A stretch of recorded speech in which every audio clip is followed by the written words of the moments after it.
I'm Steve Jaros. I'm the studio creative director at Volition.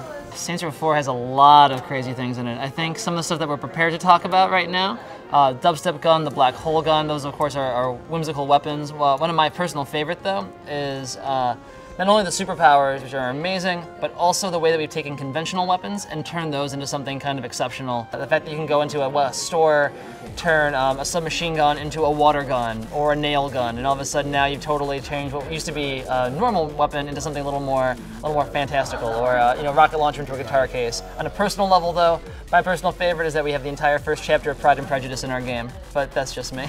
When we started including aliens into the game, we knew that it was going to be a big change for a lot of people. But we want to make sure it felt familiar for fans of the franchise who came from Saints Row 1 through 3. We want to make sure they're not left in the cold. So basically what we did is we took all the enemy types that you would go and experience in, like, say, Saints Row 3. We have more variety within one gang of these alien the Zin than in the previous Saints Row 3 combined. Beyond that, though, we also have the same city takeover gameplay that people know. You're kind of going in there trying to reclaim parts of the city from your enemies with more ways to go and do it. There's more open world activities and gameplay than any Saints Row game previous. But beyond that, we also have a few surprises for fans of the franchise that we'll definitely bring back. So you might see some old faces and some old rivals show up to sprinkle in as well. So we definitely have a couple of surprises in store for people. The septic truck is sadly not coming back in Saints Row 4. However, we definitely have some wild vehicles and new surprises for the player to come in. I mean, basically because superpowers totally changed the way that the player navigates the city. They spend less time in cars because they're leaping over buildings, they're flying through the air. So when we are introducing new vehicles, we want to make sure that they feel exceptional and interesting for the player to go and use.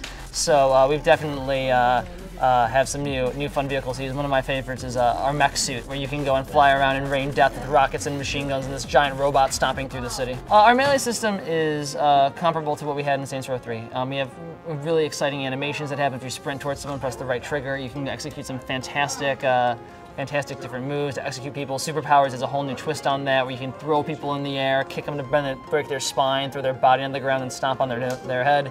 But it's very simple and intuitive. That's one of the things that we really wanted Saints Row to be, is a game that is anyone can pick it up and play it and feel like a badass while they're doing it. So it's simple to execute things that have a really great payoff, both visually as well as feeling it when you're holding the controller.